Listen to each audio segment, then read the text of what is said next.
नमस्कार दोस्तों, हमारे चैनल पंकज वॉइस में आपका स्वागत है। तो आज हम जानेंगे भगवान शनि के बारे में।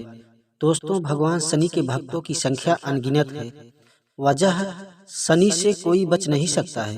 पूरे जीवन में एक बार तो शनि की साढ़े साती परेशान कर लेती है। माना यह भी जाता है कि सिर्फ हनुमान ही थे जिनसे शनि भगवान हार गए थे, लेकिन शनि भगवान को हराने वाला एक रूप और है। नाम है पिपलाद।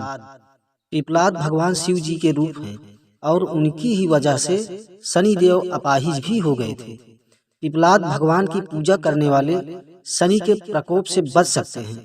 आइए इस रोचक तथ्य के बारे में जानने से पहले कृपया हमारे चैनल को सब्सक्राइब कर लें और बेल आइकन को जरूर दबाएं।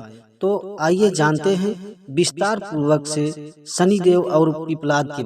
आइए जाने भगवान शिव जी का अवतार। महर्षि दधीच की हड्डियां शिव जी की शक्तियों से भरपूर थी, इसलिए भगवान इंद्र ने उनकी हड्डियों का इस्तेमाल वृत्तासुर का वध करने के लिए किया था। लेकिन उनकी पत्नी को ये बात अच्छी नहीं लगी। ये सब सुनकर उन्होंने सती होने की सोची। तो भगवान का संदेश आया कि तुम्हारे गर्भ में भगवान शिव का अवतार है और तुम्हें उनकी रक्षा करनी होगी। पत्नी ने बाद में एक बच्चे को जन्म दिया। बच्चे का जन्म पीपल के पेड़ के नीचे हुआ, तो ब्रह्मा जी ने उनको नाम दिया पिपलाद।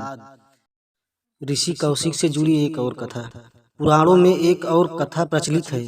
त्रेता युग की इस कथा में अकाल का जिक्र है।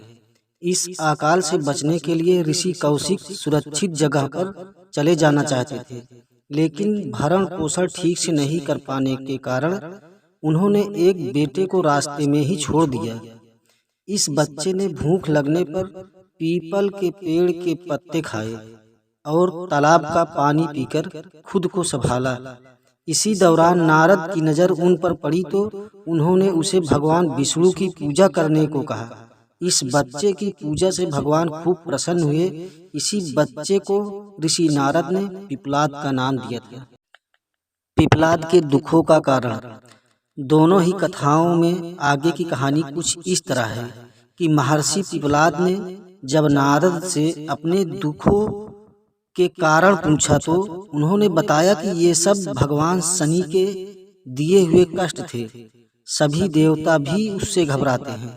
यह सुनते ही महर्षि पिपलाद ने गुस्से से आसमान की तरफ देखा।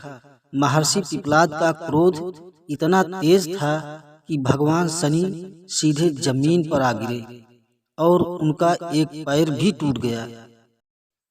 शनि भगवान को ज्यादा नुकसान होता, इससे पहले भगवान ब्रह्मा आए और पिपलाद को बताया कि शनि ने जो कुछ किया वो तो विधि का विधान था, इसमें शनि की गलती नहीं है। और इसके बाद ही उन्होंने पिपलाद को आशीर्वाद दिया कि जो भी शनिवार को पिपलाद का ध्यान करेगा उसे शनि के कष्टों से छुटकारा मिलेगा। आपने अक्सर देखा होगा कि शनि मंदिर में पीपल का पेड़ भी होता है और इसकी पूजा भी होती है। ऐसा पिपलाद की आराधना से होता है।